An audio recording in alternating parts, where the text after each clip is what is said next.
এটা আমার বাপের লাশ, সত্যি আমার বাপ। ড্যাড, ড্যাড কথা কয় না। ড্যাডে কত মদ খাওয়াইছে, কত কি করছে।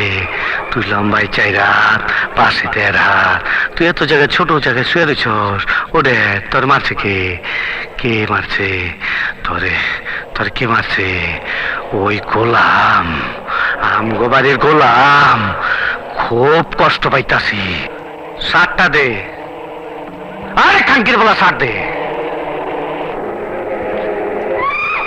দেখছস কত ধুলা পড়া রয়েছে। বাপেরে বাপেরে একটা 300 টাকা বাক্সের মধ্যে পাঠাইছে। ও বাবা,